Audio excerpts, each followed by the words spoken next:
Quando pensamos na Idade Média, imagens de cavaleiros, reis e monges dominam nossa imaginação. Mas há uma história que raramente é contada. Uma história de metade da população que viveu, lutou, sofreu e moldou essa era tanto quanto qualquer homem. Uma história sistematicamente apagada, distorcida e esquecida. Esta é a história das mulheres medievais. E não estamos falando de donzelas frágeis presas em torres, esperando serem resgatadas. Estamos falando de rainhas que comandaram exércitos em campos de batalha, de abadesas que controlavam impérios econômicos e intelectuais, de camponesas que trabalhavam até a morte para alimentar suas famílias, de santas e bruxas, curandeiras e parteiras, guerreiras e sobreviventes. A vida de uma mulher medieval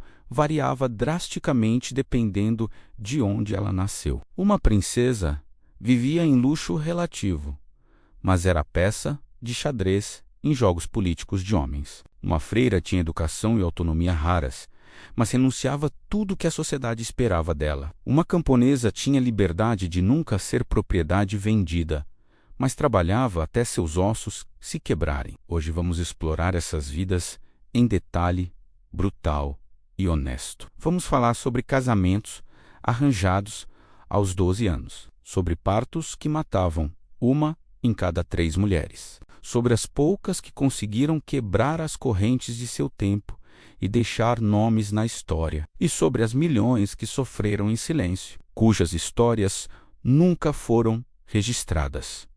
Prepare-se, porque essa jornada vai revelar uma verdade esquecida. Mulheres medievais não eram vítimas passivas, eram sobreviventes ferozes em um mundo que tentava constantemente apagá-las. Esta é a história que precisava ser contada. Se você nascesse filha de um rei ou nobre na Idade Média, seu destino era decidido no momento do nascimento. E não era um destino de contos de fadas. Era uma vida de luxo material e prisão absoluta, onde seu corpo, sua vontade, até seus filhos, nunca realmente pertenciam a você. Princesas medievais eram criadas sabendo exatamente qual era seu propósito: serem vendidas no casamento mais vantajoso politicamente. Você não casava por amor, nem por escolha. Você era uma mercadoria humana usada para selar alianças, prevenir guerras ou unir reinos. As negociações começavam quando você ainda era criança. Embaixadores vinham examinar você como se fosse gado de primeira. Quantos dentes tem? É saudável? Já menstruou? Pode gerar herdeiros? Sua beleza era avaliada, sua fertilidade estimada, seu valor como propriedade calculado. E então, geralmente entre 10 e 14 anos, você era enviada para casar com um homem que nunca tinha visto. Ele podia ter 40, 50, 60 anos. Podia ser cruel, violento, repugnante, não importava.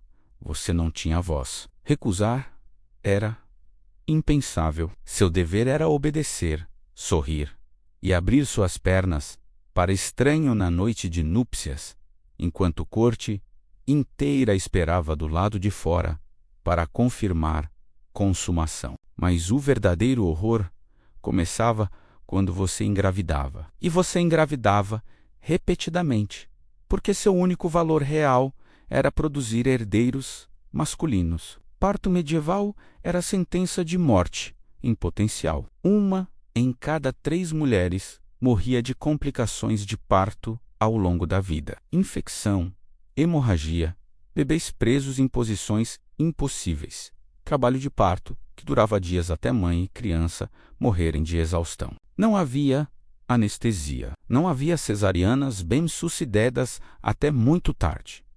Não havia antibióticos. Se algo desse errado, você simplesmente morria, gritando de agonia enquanto parteiras tentavam desesperadamente salvar, pelo menos, a criança. E se você sobrevivesse, começava de novo. Rainhas frequentemente tinham 10, 12, 15 gravidezes. Seus corpos eram destruídos por partos repetidos. Muitas desenvolviam fístulas, rasgos entre vagina e bexiga ou reto, que as deixavam incontinentes pelo resto da vida. Prolapsos de útero eram comuns. Dor crônica, normal, mas seu dever era continuar tentando até produzir herdeiro masculino. Filhas não contavam. Se você só tivesse filhas, era considerada falha. Seu marido podia se divorciar de você, alegando que você era estéril ou amaldiçoada. Podia tomar amantes abertamente. Podia até mandá-la para convento e casar novamente. Mas algumas mulheres, algumas raras e extraordinárias mulheres, conseguiram quebrar esse molde, e nenhuma mais espetacularmente que Leonor de Aquitânia. Nascida em 1122, Leonor herdou o Ducado de Aquitânia aos 15 anos, tornando-a a mulher mais rica da Europa. Casou-se com Luís VII da França, tornando-se rainha, mas Leonor não era mulher para ficar quieta e bordar. Ela acompanhou Luís na Segunda Cruzada, 1147. Uma rainha em campo de batalha. Ela comandou suas próprias tropas, vestiu armadura, cavalgou ao lado de guerreiros, escandalizou toda a cristandade. Mulheres não faziam isso, mas Leonor não se importava com o que mulheres deveriam fazer. O casamento com Luís era infeliz. Ele era fraco, religioso demais, incapaz de satisfazê-la política ou pessoalmente. Então, Leonor fez algo quase impossível. Ela divorciou-se dele. Uma rainha divorciando um rei? Inaudito. Mas ela tinha Aquitânia, poder próprio. Ela podia, semanas depois, casou-se com Henrique Plantageneta, que se tornaria Henrique II da Inglaterra. Leonor agora era rainha da Inglaterra e controlava mais território que o rei da França. Ela governava de fato, não apenas de nome. Tomava decisões militares, políticas, judiciais. Teve 8 filhos, incluindo Ricardo Coração de Leão e João Sem Terra. E quando Henrique tentou controlá-la, quando tentou confiná-la ao papel tradicional de rainha submissa, Leonor se rebelou. Literalmente, ela incitou seus próprios filhos a se rebelarem contra o pai. Henrique capturou-a e a aprisionou por 16 anos. 16 anos em várias fortalezas, sob guarda constante. Mas mesmo presa, Leonor nunca quebrou. Quando Henrique morreu, ela tinha quase 70 anos. A maioria das mulheres medievais estaria morta. Leonor voltou ao poder. Ela governou Inglaterra como regente. Quando Ricardo foi para cruzadas, negociou seu resgate quando foi capturado. Atravessou Pirineus aos 70 e tantos anos para buscar neta na Espanha e trazê-la para casar com o futuro rei da França. Morreu aos 82 anos, uma das mulheres mais extraordinárias da história medieval. Leonor provou que mulheres medievais podiam ter poder, mas também mostrou o preço: rebelião constante, aprisionamento, luta sem fim. Outra mulher que desafiou expectativas foi Matilda de Conassa, nascida em 1046, na Itália. Quando seu pai morreu, ela herdou vastos territórios na Itália central, e ela os defendeu. Pessoalmente, Matilda comandou exércitos. Ela não ficava em castelo esperando homens lutarem por ela. Ela vestia armadura, montava cavalo de guerra, liderava tropas em batalha. Contemporâneos a descreviam como ferox bellica, mulher feroz na guerra. Em 1077, o imperador Henrique IV do Sacro Império Romano estava em conflito com o Papa Gregório VII. Henrique foi excomungado, o que significava que todos seus vassalos estavam liberados da lealdade a ele. Desesperado, Henrique viajou para a Itália no inverno brutal de 1077 para implorar perdão ao Papa. O Papa estava no castelo de Matilda e ela fez o imperador esperar por 3 dias. Henrique IV, o homem mais poderoso da Europa, ficou descalço na neve, do lado de fora das portas do castelo de Matilda, implorando para ser admitido. 3 dias. Uma mulher tinha reduzido imperador a mendigo. Matilda viveu até 1115, 70 anos, idade extraordinária para a época. Morreu comandando ainda territórios vastos, respeitada e temida. Mas Leonor e Matilda eram exceções raras. A maioria das rainhas e nobres exercia poder de maneiras mais sutis e perigosas.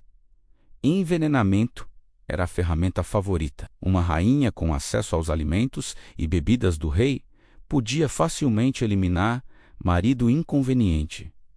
Arsênico era indetectável. Acônito, beladona, cicuta, todas disponíveis para quem soubesse onde procurar. Algumas rainhas controlavam através de filhos. Se seu filho herdasse trono jovem, você se tornava regente, governando em seu nome. Rainhas-mães frequentemente tinham mais poder real que rainhas consortes. Outras manipulavam através de conselheiros, amantes, redes de espionagem. Informação era poder. Uma rainha que sabia segredos de cada nobre, na corte podia jogar facções umas contra outras, proteger sua posição até influenciar sucessão, mas sempre havia perigo. Uma rainha muito poderosa, muito independente, podia ser acusada de adultério, bruxaria, traição, e a punição era sempre a mesma: morte, frequentemente morte pública e humilhante. Decapitação se tivesse sorte, queimada, viva.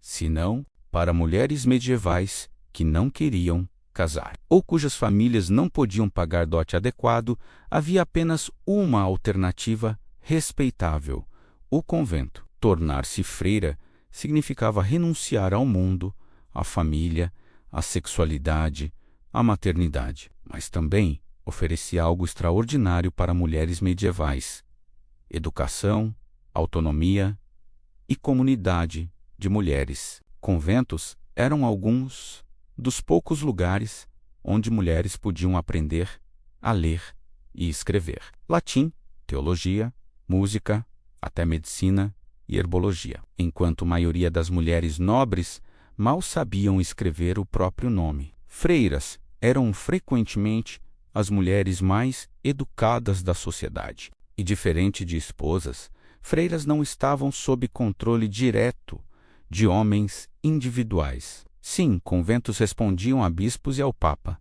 mas no dia a dia eram autônomos. Abadesas governavam com autoridade absoluta sobre suas comunidades. Se você quer entender o potencial de mulheres medievais, quando dadas educação e autonomia, olhe para Hildegarda de Bingen. Nascida em 1098, Hildegarda entrou para convento aos 8 anos como oblata, e ela floresceu. Tornou-se abadesa aos 38 anos e passou os próximos 50 anos produzindo trabalho que a tornaria uma das mentes mais brilhantes da Idade Média. Hildegarda compôs 77 canções litúrgicas. Sua música era complexa, inovadora, linda. Algumas das primeiras músicas que conhecemos por nome de compositora, e ela era mulher. Ela escreveu extensivamente sobre teologia, medicina, ciências naturais. Seu livro médico, Cose et Curei, descrevia doenças e tratamentos com detalhes impressionantes. Ela dissecava plantas, estudava propriedades medicinais, desenvolvia tratamentos. Seu trabalho sobre sexualidade feminina era surpreendentemente progressivo, reconhecendo o prazer feminino em era que negava sua existência. Hildegarda tinha visões místicas que registrava em manuscritos iluminados elaborados. Essas visões traziam imagens de cosmos, alma humana, batalha entre bem e mal. Alguns historiadores modernos sugerem que ela sofria de enxaqueca com aura e suas visões eram alucinações neurológicas, mas para contemporâneos eram provas de santidade. E ela correspondia com papas, imperadores, reis, aconselhava líderes da cristandade, pregava publicamente, algo virtualmente proibido para mulheres. Mas Hildegarda tinha autoridade moral que até homens respeitavam. Morreu em 1179, aos 81 anos. Foi canonizada em 2012, uma mulher medieval cujo gênio transcendeu limitações de seu tempo. Outra história fascinante é de Heloïse e Abelardo. Heloïse nasceu por volta de 1100 em Paris. Seu tio Fulbert era cânone da Catedral de Notre-Dame e ele garantiu que ela recebesse educação rara para mulheres. Aos 17 anos, Heloïse era considerada uma das mulheres mais educadas da Europa. Falava latim, grego, hebraico. Lia filosofia, teologia. E chamou a atenção de Pedro Abelardo, filósofo brilhante 38 anos mais velho. Eles se apaixonaram. Abelardo foi contratado como tutor de Heloïse, mas logo relação professor-aluna se tornou romance secreto. Heloïse engravidou, escândalo enorme. Abelardo propôs casamento secreto, mas Heloïse recusou. Ela argumentou que casamento arruinaria a carreira de Abelardo na igreja, que amor verdadeiro não precisava de contrato legal, que ela preferia ser amante livre que esposa obrigada. Argumentos radicais. Para 1118, casaram secretamente de qualquer forma, mas tio de Heloïse, Fulbert, sentindo-se desonrado, contratou homens para castrar Abelardo, brutalmente. Abelardo foi mutilado e humilhado. Heloïse foi forçada a entrar para convento. Mas a história não termina aí. Décadas depois, Heloïse era abadesa respeitada. Ela e Abelardo trocaram cartas que sobrevivem até hoje. As cartas de Heloïse são obras-primas literárias, explorando amor, desejo, arrependimento, fé, com honestidade brutal, rara em qualquer era. Ela escreveu a Abelardo: Deus sabe que nunca busquei nada em você, exceto você mesmo.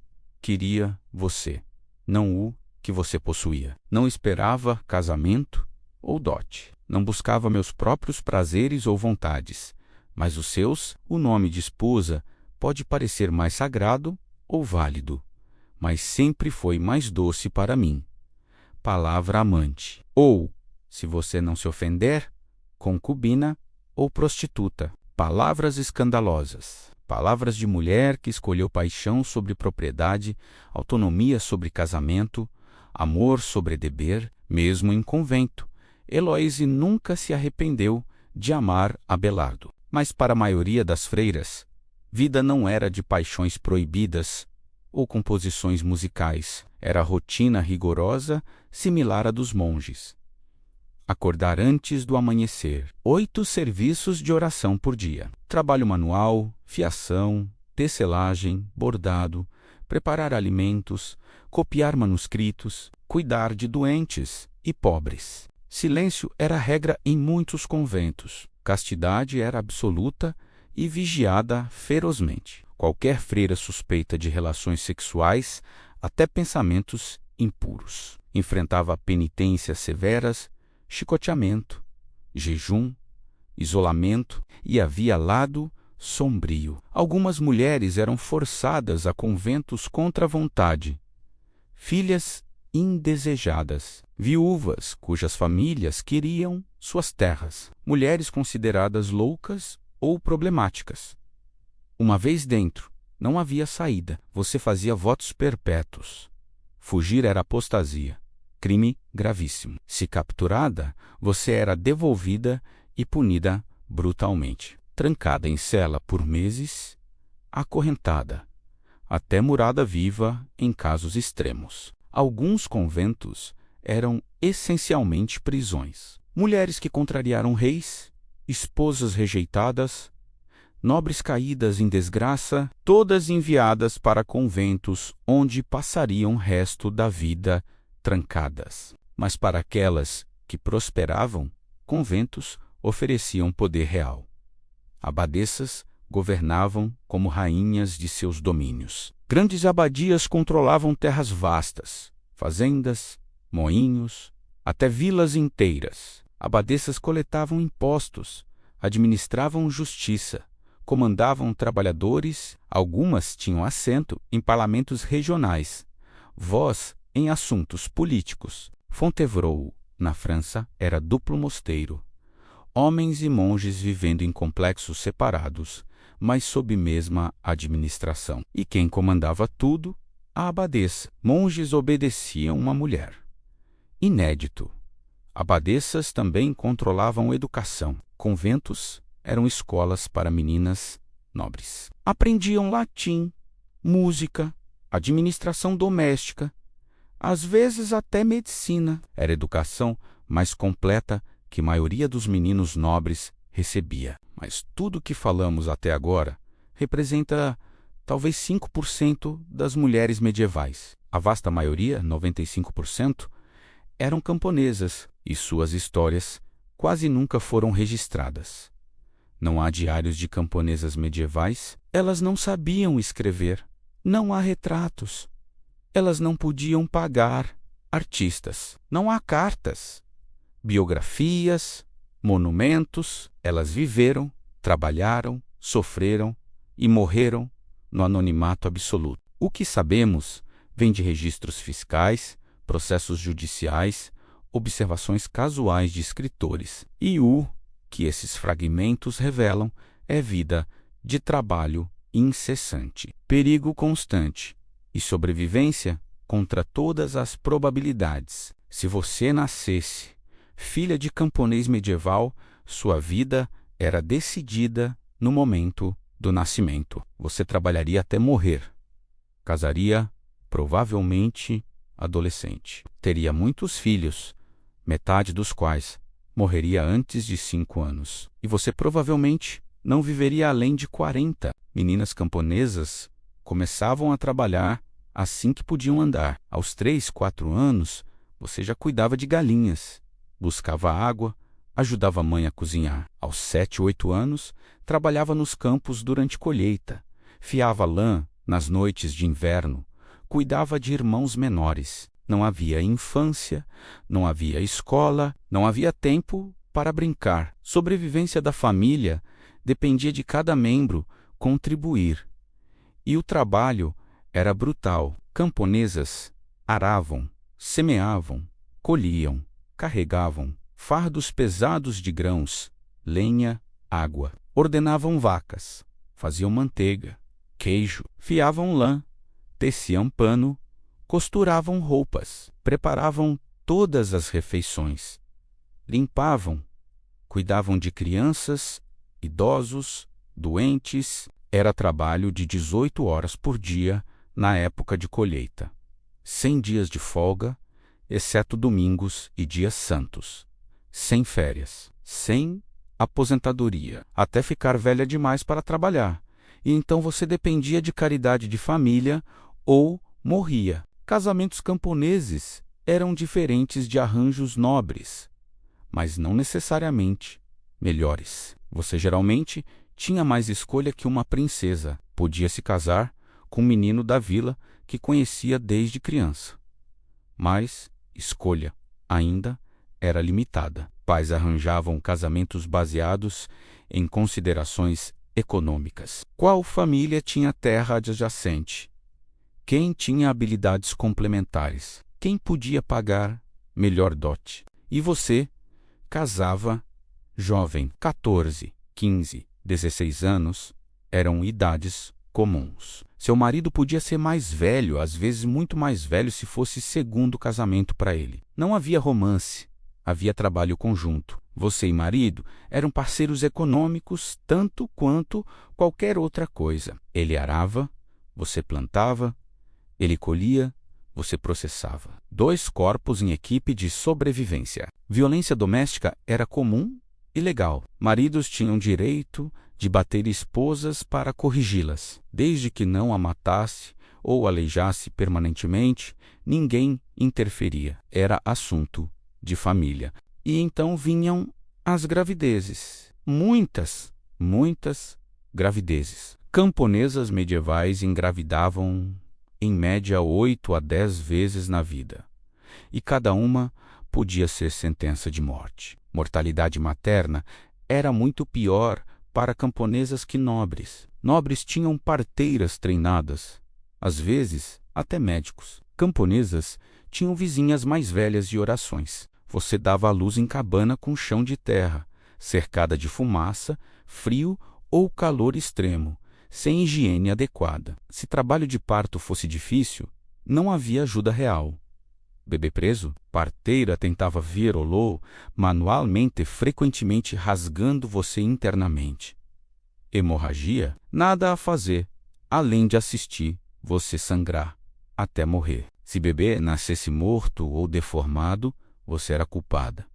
Obviamente tinha pecado, ou foi amaldiçoada, ou bruxa lançou o feitiço. Suspeitas caiam sobre você, e se sobrevivesse ao parto, começava a amamentação. 2, 3 anos por criança. Enquanto amamentava, engravidava novamente. Corpo nunca tinha chance de se recuperar. Mulheres de 30 anos pareciam 50, dentes podres ou ausentes, cabelo rareando, corpo quebrado de partos e trabalho. Criar filhos era angústia constante. Mortalidade infantil era aproximadamente 50%. Metade das crianças morria antes de 5 anos. Doenças infecciosas matavam facilmente. Diarreia, sarampo, varíola, coqueluche. Sem antibióticos, infecções simples se tornavam fatais. Você assistia filho definhar, febre queimando, incapaz de ajudar, além de orar. Fome era ameaça constante. Se colheita falhasse, família passava fome. Você dava sua porção de comida para crianças, ficando cada vez mais fraca. Às vezes, não era suficiente. Você assistia filhos morrerem lentamente de inanição. Acidentes eram comuns. Criança caindo em poço, queimando-se em fogueira, pisoteada por cavalo, afogando-se em rio. Cada dia trazia novos perigos, e você tinha pouco tempo para lamentar. Quando criança morria, você a enterrava em cemitério da vila, frequentemente sem padre ou cerimônia adequada, e voltava ao trabalho. Havia outros filhos para alimentar, campos para arar. Vida continuava. Mas o trabalho doméstico e agrícola era apenas parte. Camponeses também deviam trabalho ao senhor feudal, e esposas acompanhavam maridos.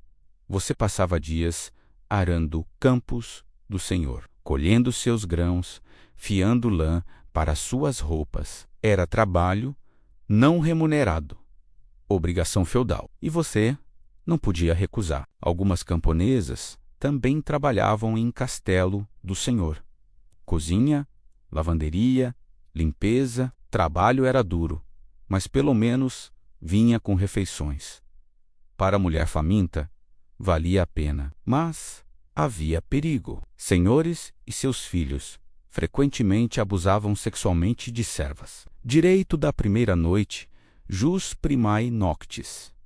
Provavelmente era mais mito que realidade generalizada, mas estupro de camponesas por nobres era definitivamente real e comum. E você não tinha recurso legal. Nobres não eram punidos por estuprar camponesas. Na melhor hipótese, era considerado pecado menor. Na pior, culpa sua por tentar seduzir nobre. Se marido morresse, coisa comum, você enfrentava escolha impossível: casar novamente ou tentar sobreviver sozinha. Casar novamente significava segurança econômica, mas também significava novo homem que podia ser abusivo, que podia tratar mal filhos do casamento anterior, que controlaria qualquer propriedade que tivesse. Sobreviver sozinha era quase impossível. Mulheres solteiras tinham dificuldade extrema para ganhar vida. Podiam fiar,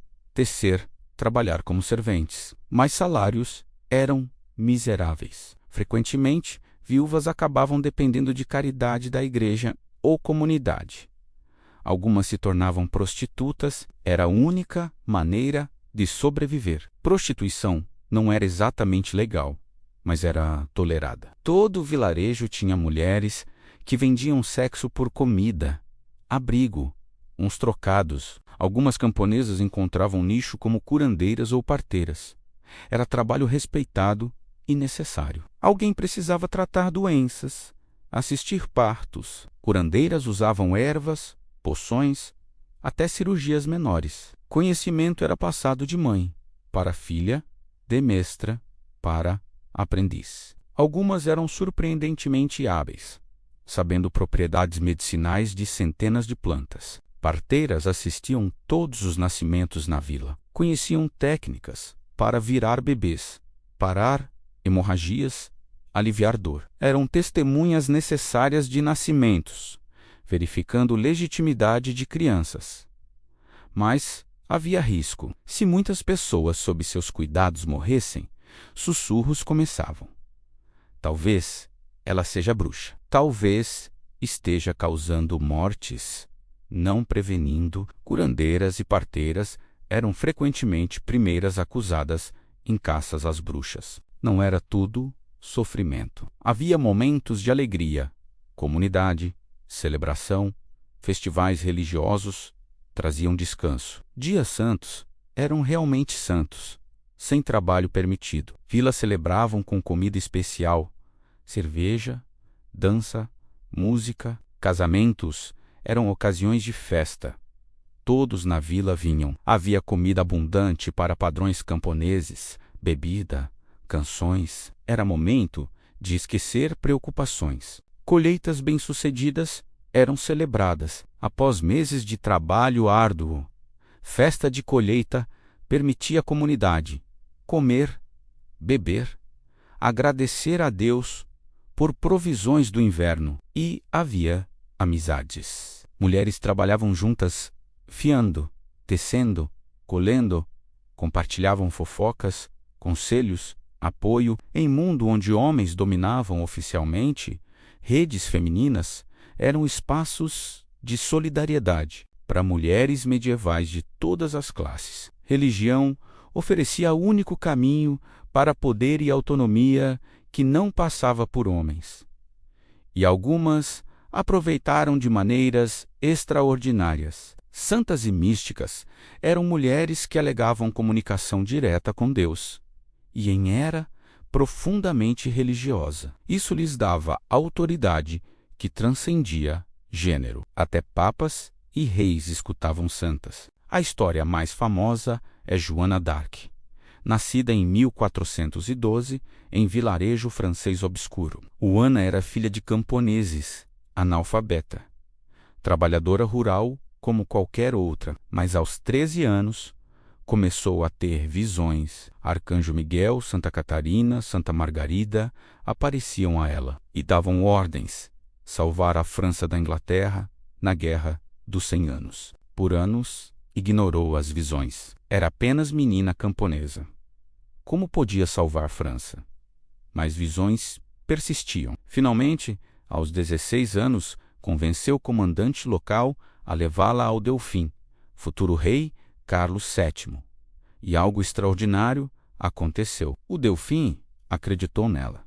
Deu-lhe armadura, deu-lhe exército. Uma menina camponesa de 16 anos comandaria tropas francesas. Joana liderou o ataque a Orleans, cidade sitiada por ingleses. Sua presença energizou tropas francesas. Ela lutou na linha de frente, levando flecha no ombro, mas continuando. Orleans foi liberada. Joana tinha feito o impossível. Ela continuou. Batalha após batalha. Vitória após vitória. Sempre na frente, estandarte na mão, inspirando os soldados. Em apenas meses, virou maré da guerra. Carlos foi coroado rei. França estava salva. E tudo por causa de menina camponesa que ouviu vozes. Mas em 1430, Joana foi capturada por borguinhões aliados dos ingleses. Vendida aos ingleses, julgada por tribunal eclesiástico, por heresia, bruxaria, vestir roupas de homem. O julgamento foi farsa. Juana defendeu-se brilhantemente, apesar de analfabetismo. Mas o veredito já estava decidido. Em 30 de maio de 1431, Joana d'Arc foi queimada viva em estaca, em Rouen. Tinha 19 anos. Milhares assistiram. Joana rezou enquanto chamas subiam. Gritou por Jesus.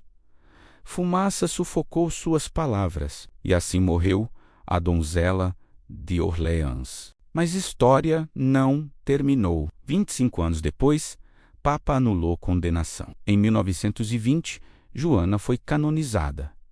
Hoje é santa padroeira da França, a camponesa analfabeta que salvou uma nação. Outra mulher extraordinária foi Catarina de Siena, nascida em 1347. Desde jovem, tinha visões místicas. Casou-se espiritualmente com Cristo, em visão, onde ele colocou o anel em seu dedo. Catarina escolheu vida de extremo ascetismo. Jejuava constantemente, comendo apenas Eucaristia e água. Seu corpo definhava. Desenvolveu estigmas, feridas nas mãos, pés e lado, espelhando feridas de Cristo crucificado. Mas ela não se isolou. Escreveu cartas, centenas delas, para papas, bispos, reis, nobres, e suas cartas eram ousadas. Ela repreendeu o Papa Gregório XI por viver em Avignon em vez de Roma, ordenou-lhe voltar a Roma.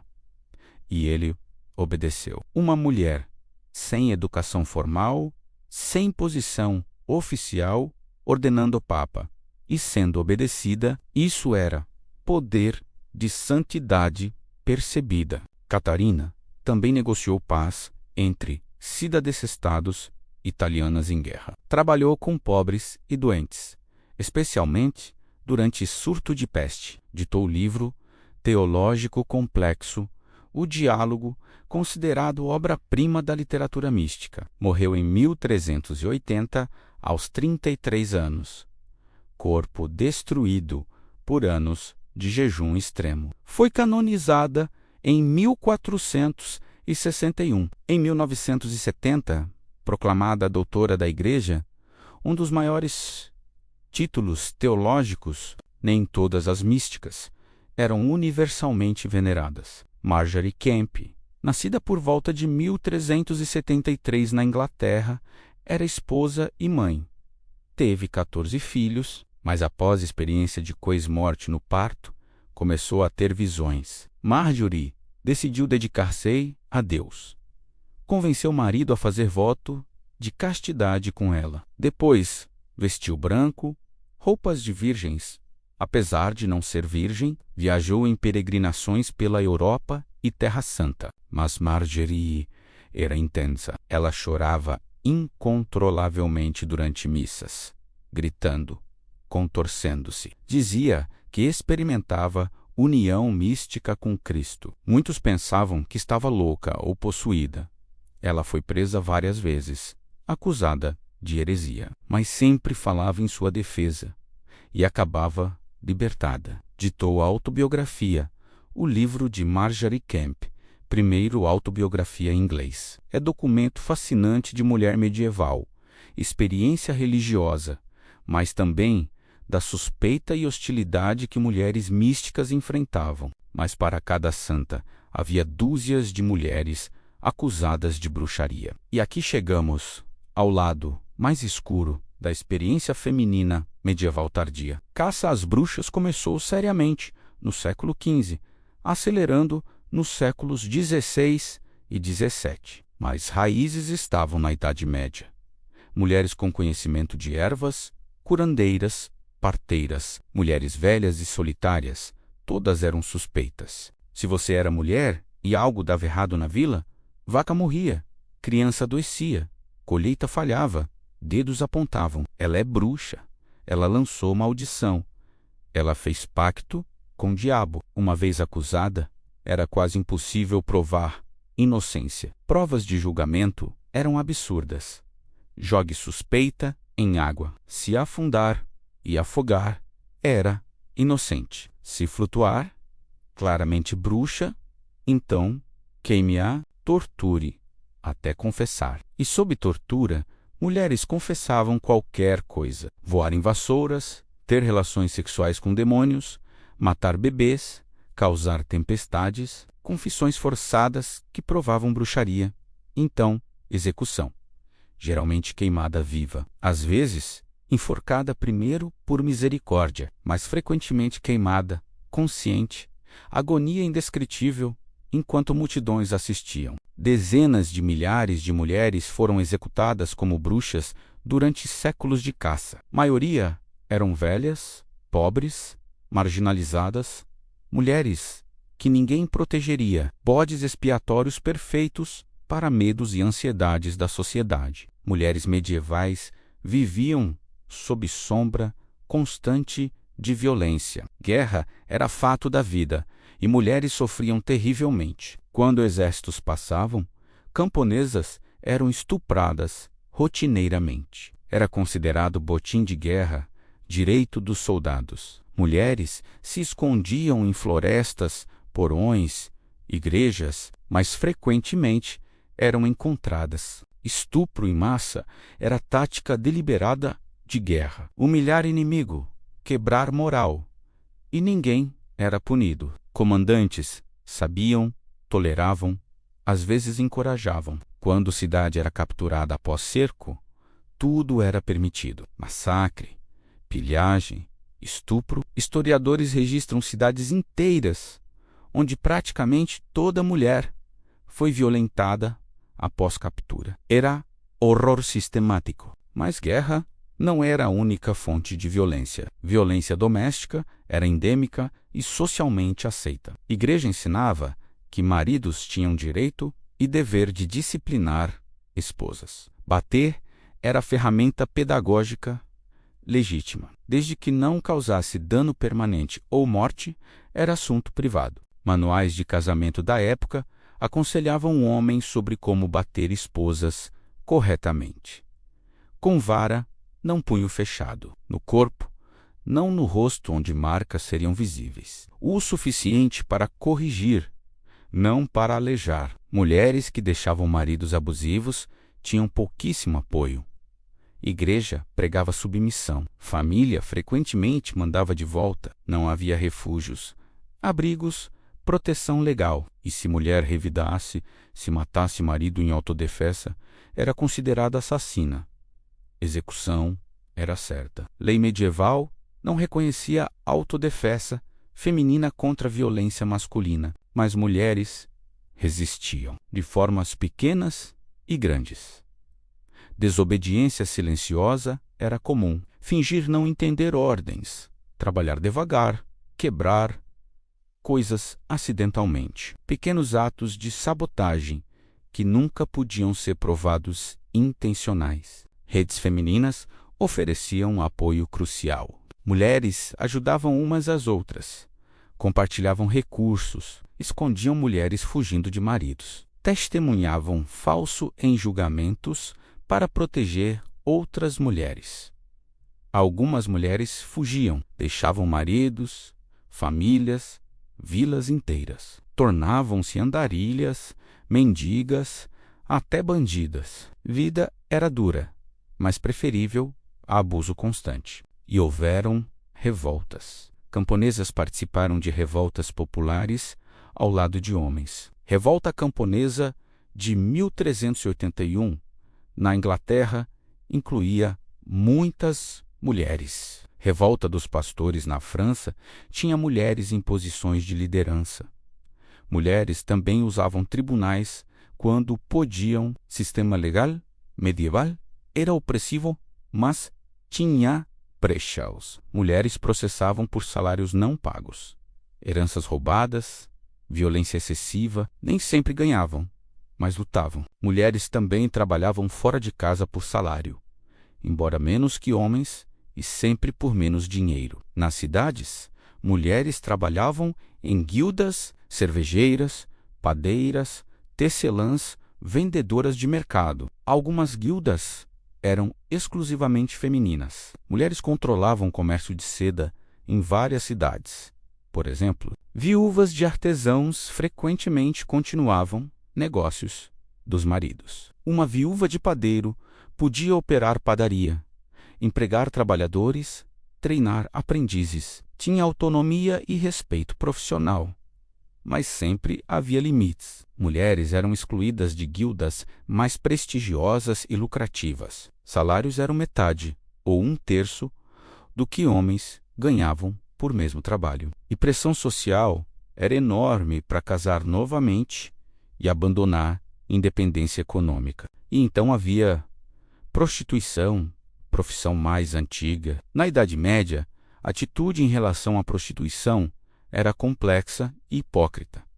A Igreja a condenava como pecado mortal, mas autoridades seculares a toleravam e até regulamentavam. Bordéis municipais existiam em muitas cidades, licenciados e taxados. Era considerado mal necessário que prevenia crimes piores como estupro e sodomia. Mulheres entravam na prostituição por várias razões: pobreza desesperadora, órfãs sem família, viúvas sem meios, vítimas de estupro consideradas desonradas e incasáveis, jovens vendidas por pais desesperados. Vida de prostituta era perigosa. Doenças venéreas eram comuns e não tratáveis. Gravidez era risco constante. Violência de clientes era frequente e raramente punida. Estigma social era permanente. Mas algumas prosperavam. Cortesãs de alta classe em cidades italianas viviam com luxo relativo. Tinham patronos ricos, joias, roupas finas. Algumas se tornavam influentes, aconselhando políticos e mercadores que eram clientes. E no leito de morte, muitas prostitutas faziam doações generosas à igreja, esperando comprar caminho para o paraíso. A igreja aceitava o dinheiro, apesar de condenar como foi ganho. Então, após essa jornada através de vidas de rainhas, freiras e camponesas, o que aprendemos sobre mulheres medievais? Primeiro, que não havia a experiência feminina medieval. Havia milhares.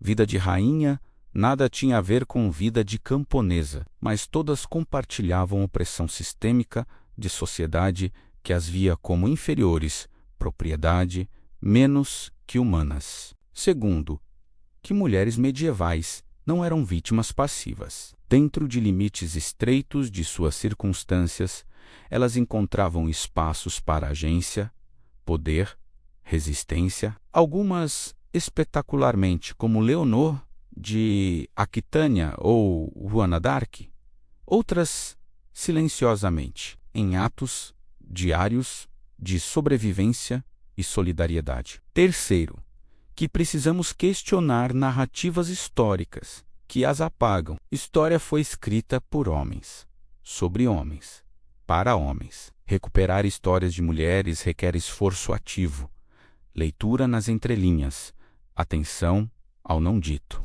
E aqui está a verdade desconfortável. Muito do que mulheres medievais enfrentavam ecoa em experiências femininas modernas. Violência doméstica ainda mata milhares de mulheres anualmente. Casamento infantil ainda acontece em muitas partes do mundo. Mortalidade materna ainda é alta em países sem cuidados médicos adequados. Mulheres ainda ganham menos que homens por mesmo trabalho. Progresso foi feito, claro. Nenhuma mulher moderna no Ocidente vive sob opressão que camponesa medieval enfrentava, mas fios de misoginia que estruturavam sociedade medieval ainda não foram completamente cortados. Milhões de mulheres viveram e morreram na Idade Média, sem deixar nome, registro, memória. Elas trabalharam campos, tiveram filhos, sofreram, sobreviveram e desapareceram completamente da história.